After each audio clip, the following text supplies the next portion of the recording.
The meeting to order. This is the regular meeting for the City Commission, Monday, July 8th, 2019.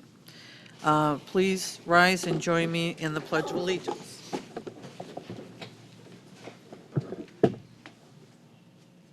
I pledge allegiance to the flag of the United States of America and to the republic for which it stands, one nation, under God, indivisible, with liberty and justice for all. Thank you very much. I don't see anyone here for the invocation, so we have no special recognitions this evening. Could we have roll call, please? Moore, Here? Dennison, Here. Downey, Here. Turney, Here. Whedon. Present. You have a quorum, Your Honor. Okay, excellent, thank you. We are now at public comments. Citizens are allowed up to 3 minutes to discuss any agenda item. Please come forward to the microphone.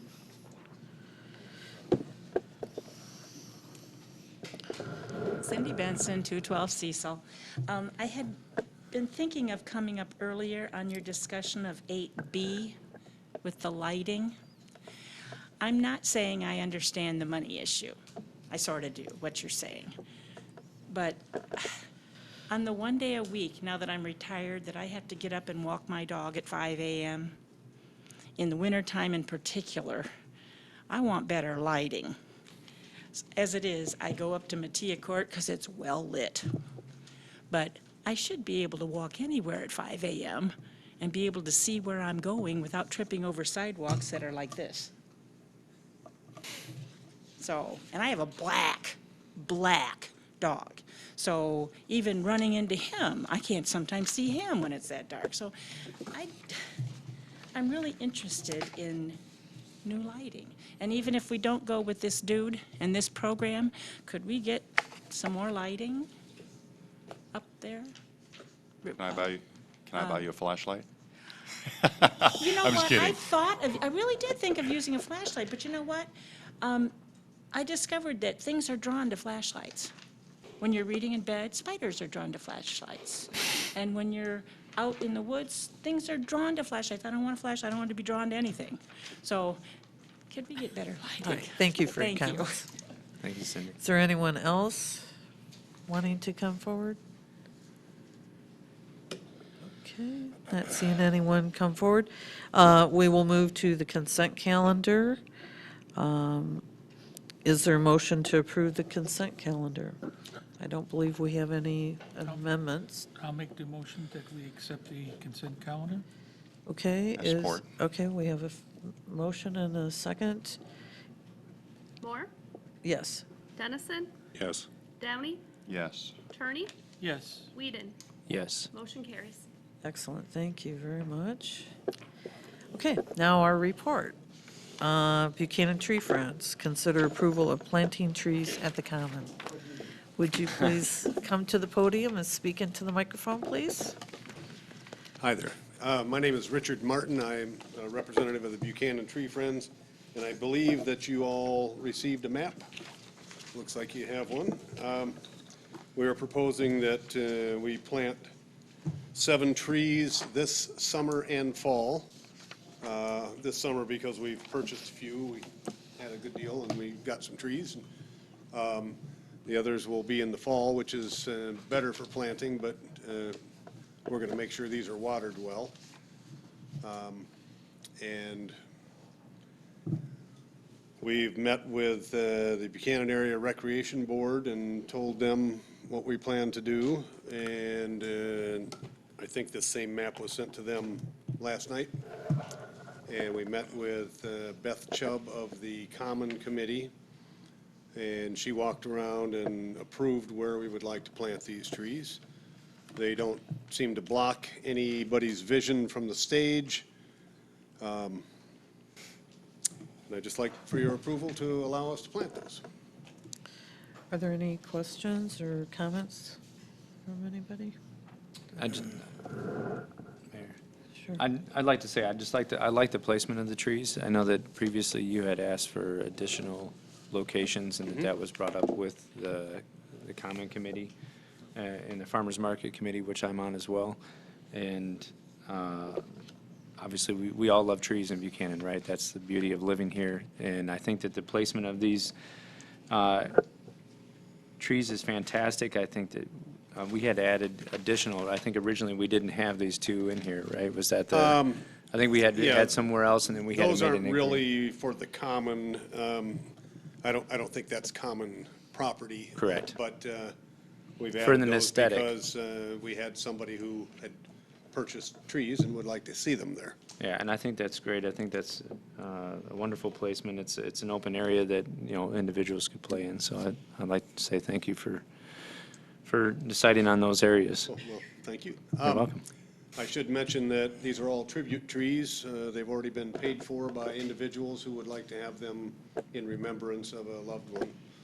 So it's not going to cost the city anything other than that the city comes, helps us dig the holes. And remind us sorry, Mayor. Remind us of what was the cost for trees if somebody wants to purchase one? $175. Okay. And I was told that there are some brochures over on that table over there. Yeah, if anybody is interested in tribute trees, we have some brochures over there, and they just tell about the tree friends in general. And that comes with sorry, my apologies. That comes with a plaque as well? It's a little plaque about like so that goes right on the tree. It tells what the species is and who donated it, or who it's in remembrance of, I'm sorry. Yeah, Richard, the two X's there, is that future locations or? what were Are those the ones along the creek? Yes. There are some small red buds there, and we've had some discussions that it would be, they don't shade the creek. Okay. We'd like to get some taller trees in there in the future, but we want to pick our battles, and we figure we'll just ask for these 7 trees now, and maybe next year we'll talk about some others. Okay, so you would maybe future remove those two and put a different species that'll be Yeah. taller? That's been a discussion, yes. And also, if I'm facing the common stage, off on the right-hand side, there's a fairly large tree that is dying. It's about 2/3 gone right now. I believe it's an ash tree that isn't going to make it. We'd like to request that the city remove that tree. So, I did want to make a few comments. One, I agree with these are better placements than the previous map you showed us.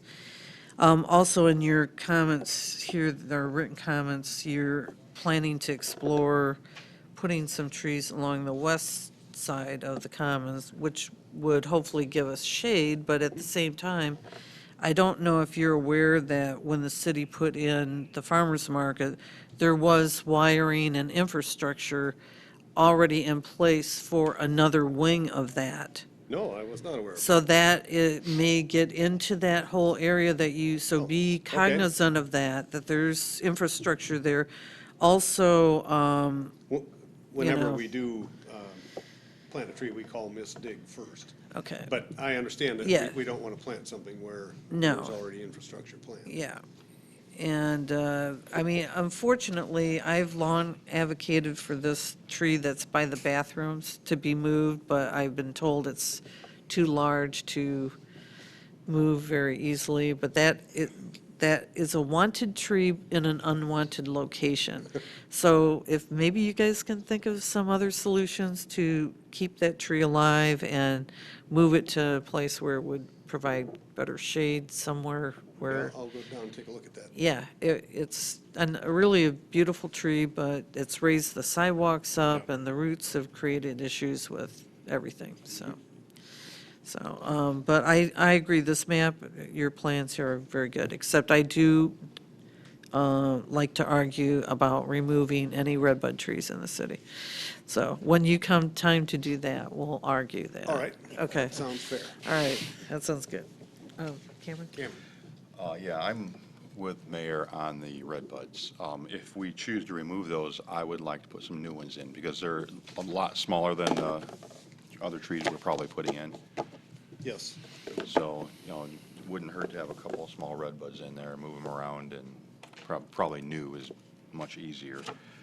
But which tree is it? Is it the one that is dying right by the stage or back along the edge of the parking lot? You can see it in your picture, which one of those. Well, yeah, I mean, I yeah. see something right there. This is that kind of evergreen. It's not the one that is immediately adjacent to the stage. That's the evergreen, yeah. It's the next one. Next one up, yeah. Next large tree over, yes. Yeah, yeah, it looks pretty bad there. Yeah, it's about, I'd say 2/3 gone right now, just bare branches. Okay. All right. Any thank you. other questions or comments? Hearing none, is there a motion that someone would like to make?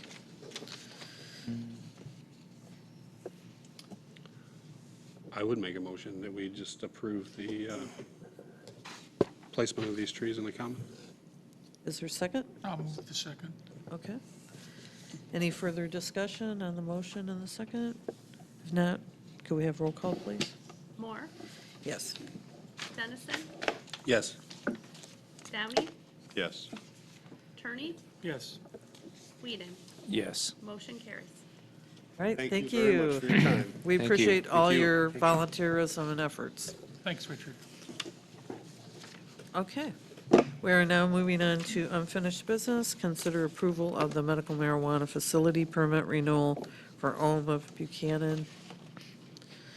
And is there any discussion? Anyone want to make a motion?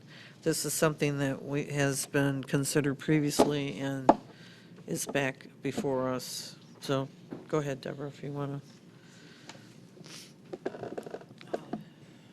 Mayor, Kinda Commissioners, I intro. just wanted to reiterate, I know that the issue at hand was the, having a connection to that property and securing the property. And in your packets, of course, we had that confirmation, as well as Rick Paniagua is here. We are representing Oma Buchanan, that he is the 100% member. So he is here and I am here if there are any questions. We would go into closed session, but we're available. And you're satisfied all the requirements have been met? Yes. Okay, thank you. Does anyone feel a need to go into closed session? I don't. I looked over all the terms and agreements, and it looks like it's Okay. pretty good. I'm pretty good, shape. Mayor. I had a local taxpayer asked me just about the transfer of what was offered before to what we have now with Rick. Not sure exactly how that transfer happened. Are you saying you want, Bill? I mean, because if it is something that is confidential, Yes, I don't we know. have to go to closed session. And you might not be able to reveal it to that Yeah. citizen if it's confidential. I think I'm still pretty comfortable in answering that here. Okay.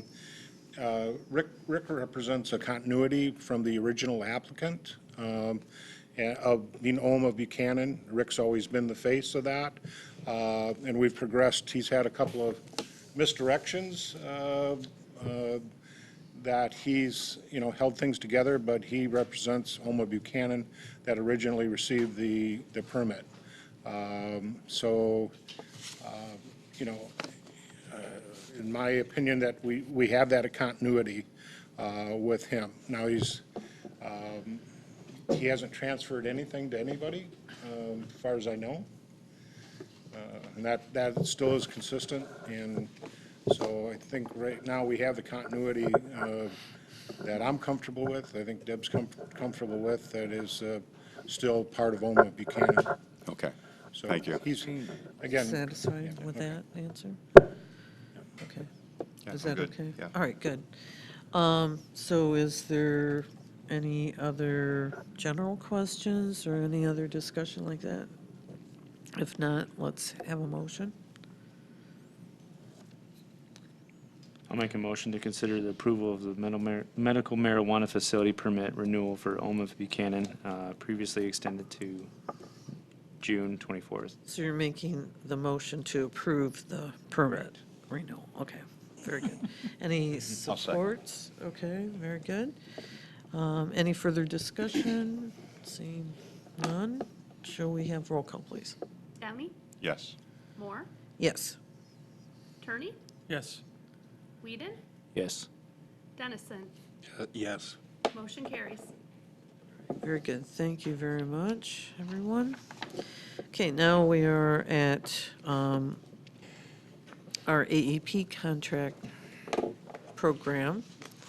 Once again, Yeah, Mayor and Commissioners, as requested, John Burks is present tonight to help with continued dialogue on this issue, and hopefully he can give you his insights, and he's available for some questions. John, yes. Hello, I'm John Burke with Tactical Energy Group. I understand you had some questions about the proposal that I&M has made to replace your streetlights. So I'm happy to answer questions, or I can give you a little bit of my understanding of the program, if you'd like. okay, why don't you go ahead and So make a comment? The state of Michigan actually required Indiana Michigan Power to enter into this program and to put the program together. It's not something the utility came up with just because they wanted to improve everyone's lighting in the cities. So this was kind of put in their lap by the state regulatory body. So they came up with this street lighting program, and when I did the initial work for the city almost a year ago, I looked at this program, and I actually contacted I&M, and I said, tell me about the program. It's something that they might consider. Well, they weren't ready yet to roll the program out, but I was inquiring about it as long as a year ago. So now they're rolling the program out, and they're ready to go. The program is not going to save Buchanan any money, but it doesn't look like it's going to cost you any money either. The sheet that I passed out to everyone, the areas that have blue highlights on them, they come from your actual utility bill, and they specify all the lighting that is owned by the utility that extends throughout your city. So I took that data and I compared it with the contract data that Bill provided for me. And I saw that the numbers and the types and quantities of lights all matched up. So they're proposing to replace every single light you have in the city that's owned by I&M with an LED type fixture. So there are a number of benefits there aren't really cost benefits, but there are other benefits to the city of Buchanan to go ahead with this project. And one of the big benefits is the lighting is superior quality. Your law enforcement professionals will appreciate the lighting because the color rendering is so much better. If you have a red car under a sodium light and it's pitch dark, the sodium light is going to show that red as some other odd color. Under an LED light, it'll show up as bright red. So they'll be able to see better and identify things better by their color at night. And my experience with LED light replacements is that even though they might not provide more lumens on the surface of the ground, it looks to the average person like there's a significant increase in the light available from them. So I also looked at the possibility of the city of Buchanan just taking over the lighting stock and owning it. And I determined pretty quickly that that wasn't a good option because the lighting rates, I looked at your lighting history costs for the last 36 months, and the cost per kilowatt hour is so low that you couldn't possibly pay for buying new fixtures, buying new poles. I mean, it might be a 40 or 50-year return on investment. So I wouldn't recommend that you take over all the lighting stock. I don't think I&M is making a lot of money on this because they've kept the tariff schedule the same. If you look at the green on the sheet, it shows the current rate per month for each of those lighting types. And then to the right of that, there's another green that says the new rate. Those are identical. The new rates in the tariff book are identical to the old rates. So they're not charging you more, but they're giving you a brand-new light. I don't think they were happy about this program, but like I said, the state pretty much forced them to do it.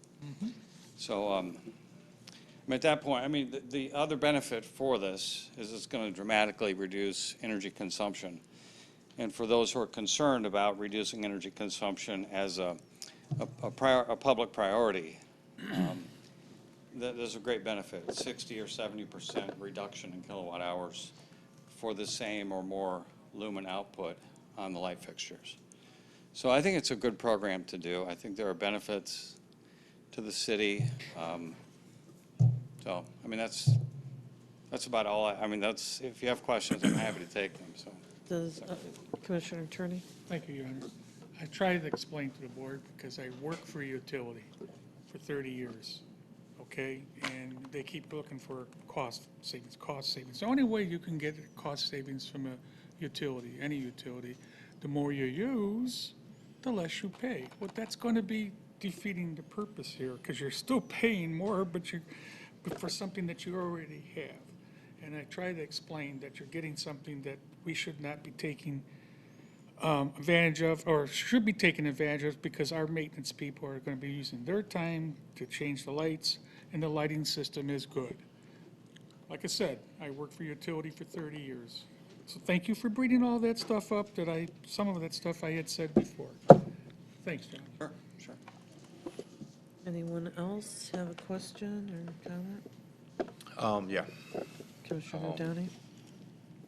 Brenda, thank you. Brenda looked up the YouTube video from the very first meeting, and at that meeting, the AEP guy said it was currently $15 per lamp. Now, this shows many different numbers here. I don't remember him saying up to 15, but 15. Brenda said that I said it was 15. Maybe I made a calculation, and he did not counter that. So these numbers look a lot better as far as what we would be paying in the future over the, $15 per lamp. These numbers go all the way down to $5.40, I think. Makes it a lot more affordable.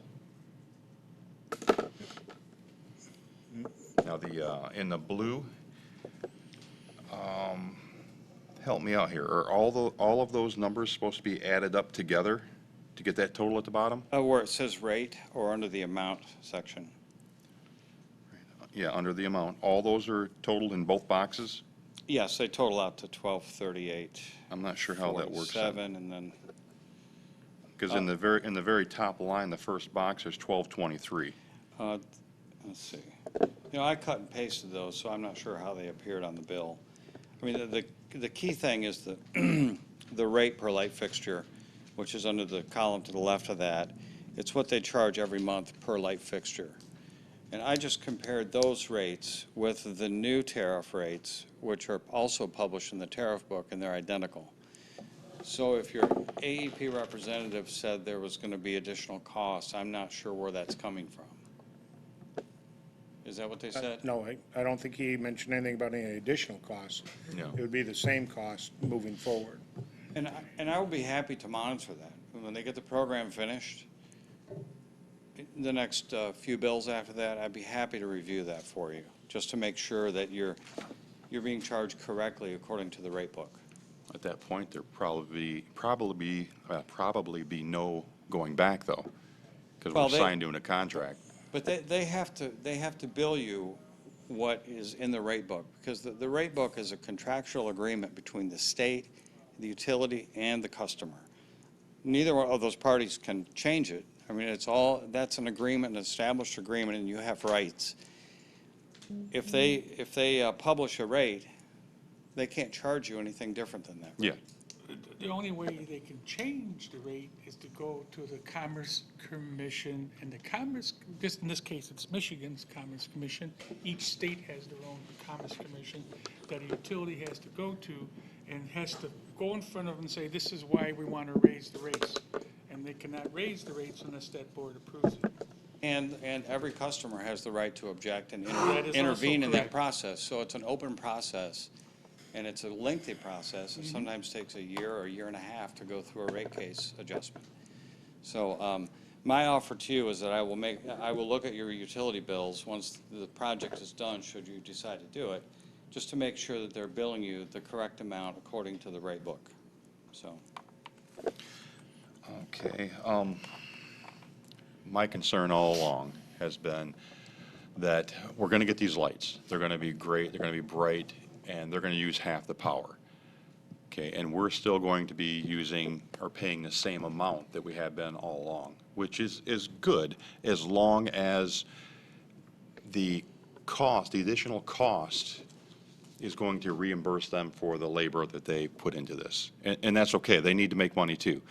But when I projected numbers out, it was going to be like an extra $500,000 over what they were, well, over what we were going to spend. And I was just worried about that extra $500,000 being a little excessive for the actual labor. You understand what I'm saying? Yeah, I do, and I guess I would encourage you to look at it in terms of you're not buying kilowatt hours so much when you're doing street lighting. You're buying a lighting product. It's how much light is on the pavement where you're walking.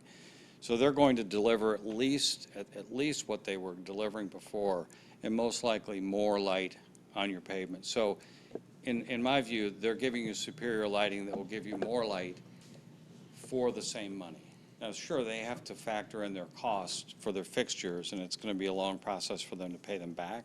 Because LED lights, I'm sure they don't buy cheap stuff because they don't want to replace them and fix them every 3 months. Right.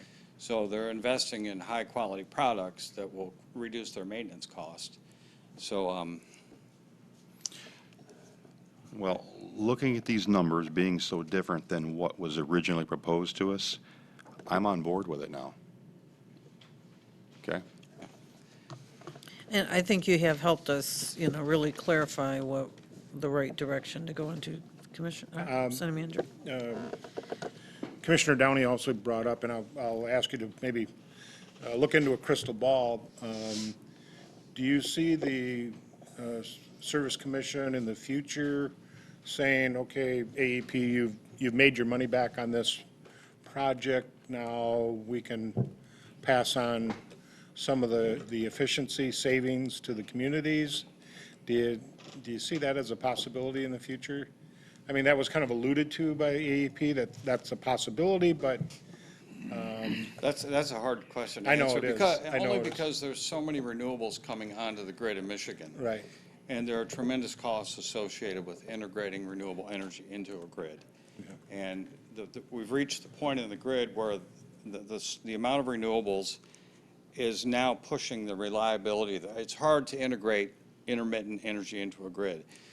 So the grid operators, the utilities are having to spend a lot of money to upgrade the grid. So I think street lighting is going to be a very small issue for the utility when they're dealing with massive additions of renewable energy. There are solar farms proposed all over the state, and that's going to really impact costs on the grid. So. Commissioner And Whedon? Bill, I think I know what line you're going for, and I think eventually what we're gonna see is, we look at our bill overall, and it's going to, the kilowatt per hour cost is going to go down. And we're gonna go back to the utility company and say statistically, historically, after 5-10 years ago, well, you had to have made up your cost at this point. What was your initial cost to install all LEDs? Based on consumption, you should have made that up, and now we should have a historically lower bill or rate, right, based on this data for you putting in LED lights, right? And I think that's what you're going for, right? There's got to be something. Can they say now? Absolutely, they don't know, right? The data's not available. Well, Right, we those- have it in certain cities already, right? CAS and, Those are public documents. The utility had to present to the commission the Right. documentation, the return on investment metrics, their rate of return. They had to provide all the documentation to justify the program and how they're, why they're going to leave the rates the same even though they're reducing kilowatt hours. So they had to put a whole business plan together for the state. So it wouldn't be out of the question that you could acquire those documents and look at those. But and over time, it's going to show, right? It's going to wash out that the LEDs are going to prove to be a better option. That's the whole intent. Well, in time, the utility will pay them off, and it might become a break even, or they might make some revenue out of that. That's hard to say.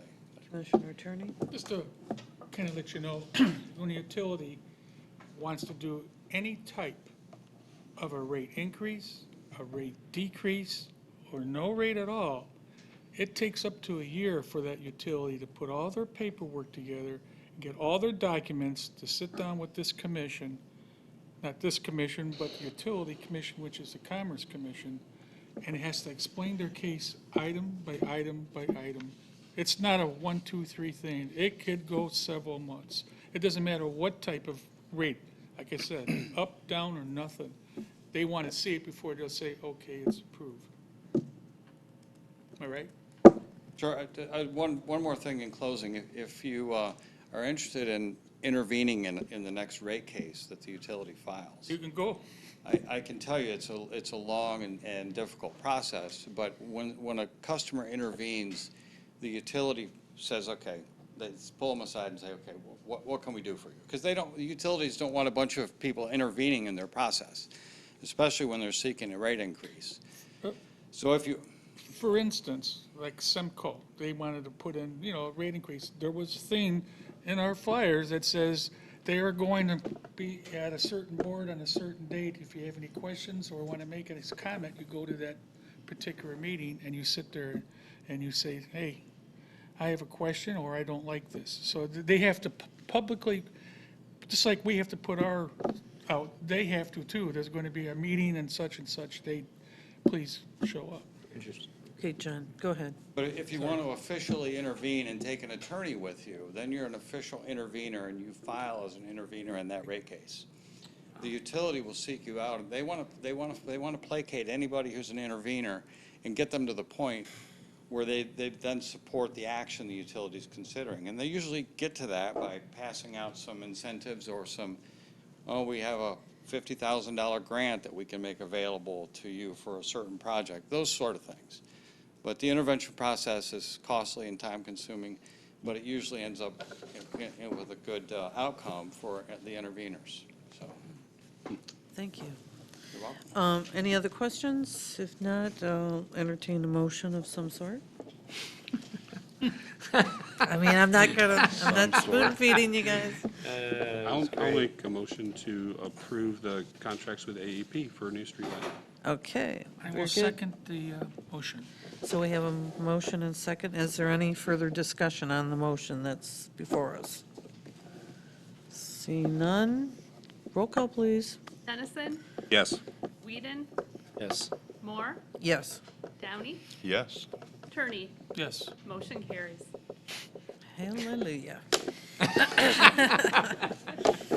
That's official. Yeah, and I see we have no new business before us. Let us have some comments. Every citizens are allowed up to 3 minutes to discuss any non-agenda item. Anyone want to come forward?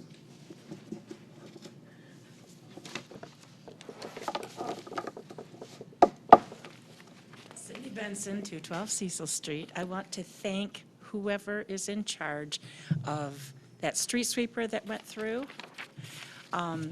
Liberty Heights looks great.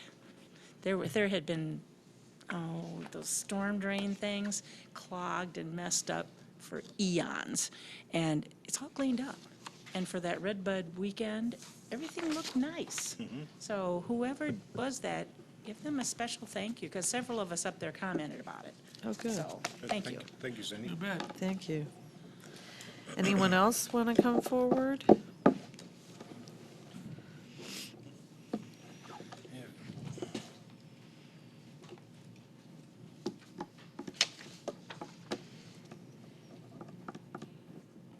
Norma Ferris.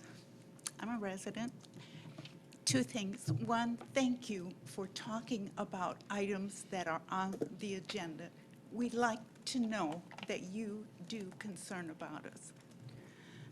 Next, when you have a project, I'm speaking to the manager because he's in charge of the employees, would you make sure that they are safe with the heat and with the water that they've had to for your event on the 4th? Yes. I would like to know that they are cared for. Oh, yeah, they are. Hired more people or take care of them.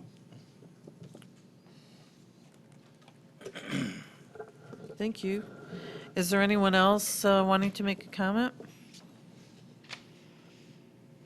Okay, not seeing anyone wanting to come forward. Let's have the center manager comments. Thank you, Mayor, Commissioners. Again, we're coming out of a very busy weekend. Redbud Track and Trail went on this last weekend. We had, on Wednesday, we had about 130 units stage up on River Street.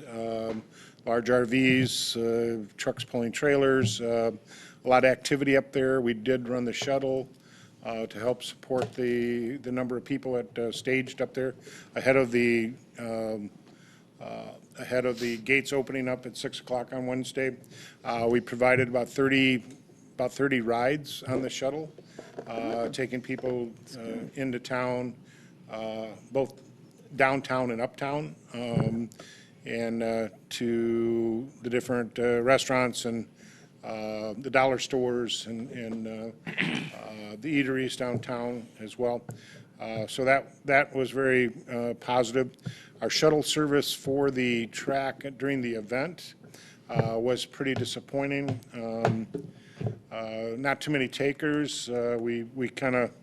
We had 2 and 4 hour blocks out there to run the shuttle, and not many takers. I think the scheduling of the races were enough that it kept their attention away from coming into town, but on the track. So we'll kind of evaluate that next year to see if that's worthwhile. The shuttle at the staging area during that first day before the gates open, it's been already proven pretty valuable. I know the owners of Redbud Track really appreciate our willingness to cooperate with them. We do kind of have a kind of a fixed group of people we can draw from to get them downtown when they stage like that, and we try to take advantage of that. I know Lowry's gets very busy with traffic walking over and supporting that city business.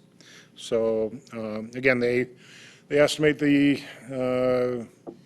gate to be about 36,500 or 700 people attended this year's event. We had very little impact on our traffic, other than very busy. The races, 2 primary races, the 450 and the 250 race, were far enough apart that people that watched the early 450 race, they were done, they were satisfied. So they started to trickle out, and then after the 250 race, more people trickled out. So it was a good steady flow of exit traffic all day long. And so we didn't get the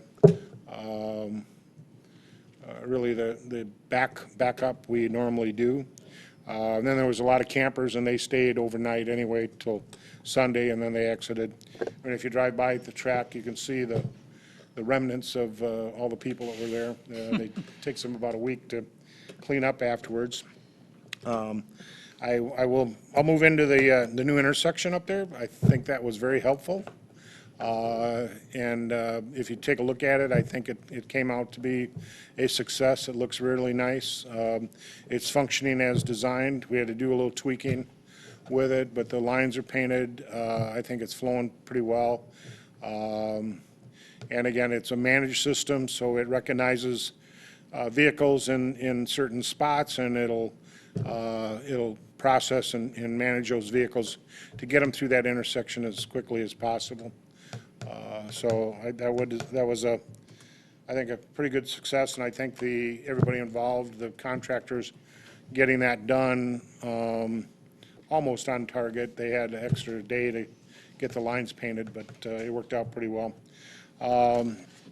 We do have, I do have a parcel of property that we've spoken about that is still up for sale. The window closes for the publishing this month on the 18th. We have two bids, I believe. Yeah, we have 2 bids for the property. And so at your next meeting, we'll have a public hearing, which is required by the charter.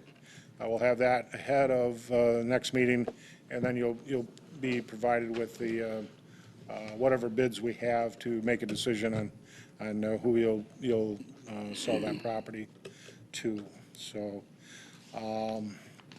we are, after this holiday, we're trying to move into getting some of the projects done. We have the car show at the Centennial Park coming in this weekend. So we've got some prepping going on there, filling some holes, getting our picnic tables out of the creek that seem to be weekly put into the creek by youngsters. And so we pulled those out today. We're doing some trimming, both line trimming of the weeds and grass, and then some limb trimming out there as well, filling some holes. So they have a large group of cars that come in. I don't know if you've attended that show before, but it's you know, it's a pretty group of beautiful cars that'll come in, and a lot of activity this weekend. We're also gearing up, one of the projects we wanted to get accomplished is to repaint the city center. We're getting ready to do that, probably starting this week or the first of next week. Again, we're going to use the same color, white. It needs an update, and so we'll be looking at repairing a few of the doors at the same time. So that's it. Thank you. Any questions for the city manager? Okay, then let's go on to the commissioner comments. Commissioner Whedon? Thank you, Mayor. One question I had in regards to the softball parks out by the dog park.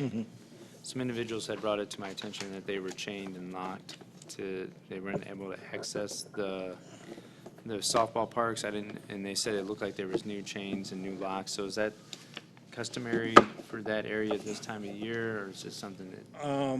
I'll have to ask BYSBA. In the agreement we have with them, they are kind of overseeing the scheduling and use of those fields during their season. Okay. So I'll ask about that. I know we've had some complaints and difficulties with the adult softballers that are going out there. A lot of trash is left. There's a lot of beer bottles that are left on site, so I think that might be a little bit of the reaction to some of the issues that have been out there. But I'll check to see if that's BYSBA's chains and locks or we're putting them on. I don't know for sure. Yeah. But I'll check on that. I'm good. Okay, Thank you very thank much. you. Absolutely. Okay, Commissioner Attorney? I have no comment. Okay, thank you. Commissioner Downey?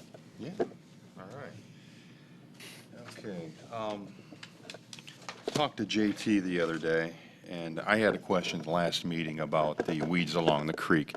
And he said there's an ordinance that allows the weeds to grow up near the creek to allow the insects someplace to congregate and feed the fish and everything like that. It's actually not necessarily our ordinance. It is a DEQ, DNR recommendation that we were told there's a 15-foot buffer to the banks of that creek to create better habitat, to hold the bugs, and the bugs get into the water and the fish eat the bugs, and everybody's happy. The growth of the trees along the bank do offer some shade, which is beneficial to keeping the water cool for the type of fish that is in that, which are trout. So that's what we've gone on. We have a group that we pay, and you'll see probably some of the checks in the financial statements, Spicer Group. That's a group, an engineering company that we cooperatively work with other communities to manage our stormwater permit. And they look at those kind of things, and they mark it down on their inspections that we are being prudent stewards of that offset. That's not to say that we can't go in there and make things look pretty, especially with the Tree Friends and their idea of creating a better canopy, a better looking canopy for that stretch of the creek. If we can create that shade, then we can manage that lower, those lower growths a lot better. And so there's kind of, that does exist. We are told that we have a 15-foot border along the creek we try not to mow into. But that, especially that stretch along the common, I know it gets to be not as eye appealing as we kind of stay away from that. And, but I think if we get proactive with the Tree Friends, create those other trees to replace the canopy and shade that, we can do a lot more with the undergrowth in that area. Okay. Yeah, that's where I was going with this, to see if there was a happy medium from Yeah. everybody, and ask the public with their opinion on it. Yeah. Because to me, there should be at least an access where you can see the water Yeah. there, even if it's only 20 feet wide or something. Yeah. Because it's such a nice stretch, and there are more than just weeds, and there are scrub trees in there. Yeah. And that's how they all start anyway, but to me, it's just very unattractive. You can't even see the creek down there anymore unless you're standing right on top of the sidewalk, looking upstream. Again, Richard's here, and we've had conversations, but I would have no problem with talking with Richard about escalating the schedule to look at what trees they would like to get along the creek, so we can get those up and moving and growing. And I think once we have that, we can go back and address some of that unsightly growth that is along that area. Okay. The Gator-like vehicle Yes. we have, Yeah. I've seen a lot of money being dumped into that in the last couple of months. Yeah, it's a- I'd just like a little more information on that. Maybe we can bring JT in and we can toss some Yeah, questions at him. what I know, I just signed a couple of those purchase authorizations today. I know we just repaired the clutch in that unit and the V-belt. That was part of maybe some of those expenses you are referring to. And I'll get more details tomorrow and provide it to all of you. But again, that Gator is 14 or 15 years old, and it needed some repair work. So that's what that was about. And I think we purchased some of that from North End Cycle. That's what appeared on the invoice. Any your other question about the municipal quarterly payments you asked about? Yeah, that was, Yeah, that is our workman's comp payments that we have to pay quarterly, and so that's, okay. those are pretty well set Yeah, for us. yeah, okay, I just didn't know what they were exactly. I ran into a Realtor this weekend, and he had no idea who I was, but he Okay. just threw some stuff out there about Buchanan, and he said, when I've brought people into Buchanan and I've come down River Street, I never hear from them again. Oh, And I know we've got plans for a new building yep, down there, as well as the city hall and fire department, everything like that. But there are some other buildings down there that are looking pretty shabby too, and maybe a little upkeep on those Yep. might help the situation. yeah, I can comment on that. Again, Jeff Lowry, who's putting an addition right Yes. now, he, last I knew, had an agreement with Jerry Smedley, who owns the two dilapidated buildings right behind Jeff's property. And Jeff is going in there and removing a lot of the scrub brush around there and has plans to do some, visible upgrades to the exterior of that building. Now, that building is in terrible disrepair. The other building Smedley owns is also the home of the pallet company. A portion of their operation works out of there.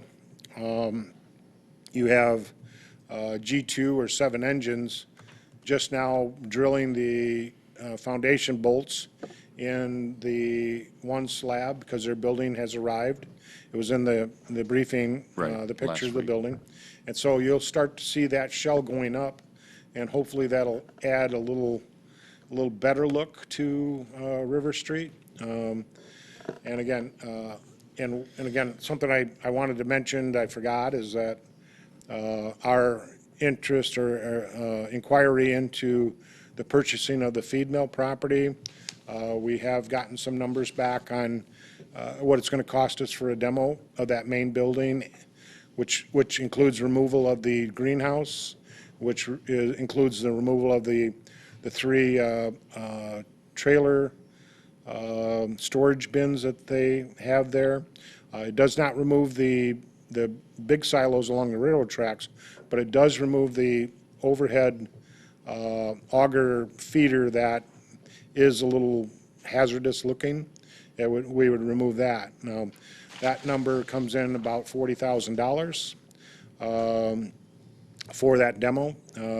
Again, in the briefing, I mentioned that they had a walkthrough, and there was no significant appearances of asbestos in the building, which will reduce our final number for the environmental effort. And I'm thinking that we're about $4,200 for the environmental cost. So, you know, that property, you know, we can get it pretty cheaply from the county, but it is going to cost us a few dollars to get it cleared up, which I think in general would be a great thing for the city to have happen. And then in doing that, if you choose to locate the DPW building up on that property now, we'll have River Street for development interests, and hopefully we can make that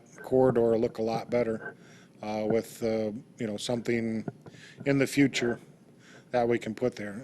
I still would like you to consider cutting away a small portion of that property. I'm thinking the southwest corner of that property, a little bit of that for maybe the future site for the fire department. But again, that's conversation much in the future. But if we could cut away that little bit, majority of that 9 acres would be open for some type of development interest that could come along. So. Okay, thank you. That's And we'll- all I had. Yeah, we'll try to firm up those numbers possibly this week and get them in the briefing of where we're going to be at, because at the next meeting, we'll want to confirm this is what we want to do, and then we'll get the check sent to the county to purchase the property. So, Commissioner Dennison? My only comments tonight are to request a work session to start discussing our ordinances for recreational marijuana. It's moving along quickly, and it's going to be here before we know it, and we need to start talking about it. sounds Very good. We'll get that scheduled. And I think everybody's received the new emergency orders that just came out this week from Laura, and we've been looking through those as well, and it'll be a good guide for us to use to have our discussion on where we want to go with it. Very good. And anything else? No, that's it. Thank you. Okay, and I would just like to also compliment all of the law enforcement that handled the traffic control with Redbud, because I saw many places where there were like traffic that was kind of plugged up, but it was only for a short time period. It seemed like the flow was really coordinated well, and everything was good. I do think the new intersection looks good, and I think that's going to be a big improvement. And also I finally found someone who's interested in helping me start a Friends of the Ducks group. So we got Friends of the Cemetery, Friends of the Trees, Friends of the Ducks. So if anyone is interested in coming together to work with the city on helping the ducks, and, I mean, you know, and not me eating them, John, so don't get hungry looking. Okay, the eggs, all right, well, we'll forget that. Anyway, so I am starting to get a few names, so if anyone's interested, let's get an effort together, and I believe we were talking that the city might have the food available, and these people would just come and, just on a continuous basis, make sure there's some food available to them, and so people could still do extra feeding their little kids, but the main food would be there. Also, I just wanted to thank everyone for the several weeks that I've been questioning people on where do they take visitors, and what's your favorite place to go, and how do you get there, and all the questions I had as I was entertaining some friends from Perth, Australia this past weekend. Let's put it this way, they saw everything they wanted to see in Chicago in one day, and they spent 4 days here in Buchanan. And we still didn't see everything. So I just want to thank everyone for coming up to them and making them feel welcome, and all the courtesies that were extended to them. They were just blown away, and since they're very adept at social media, we've already gotten people from Florida now saying, and that B&B they stayed at, is that a reasonable rate? How can I come? So I think it's really going to start bringing more and more people. So I encourage everyone to reach out to the friends, have them come here and show off what we have. We have a great city, and now everyone in Perth, Australia knows it. So, let's continue this visitor and get some tourism going for us. So thank you to everyone who helped me with all that planning. And that was all I have. I will entertain a motion to adjourn. Anyone I'll make that motion. want to go home? I'll Okay. second. All in favor, say aye. Aye. Any nays? Ayes have it. The meeting's adjourned.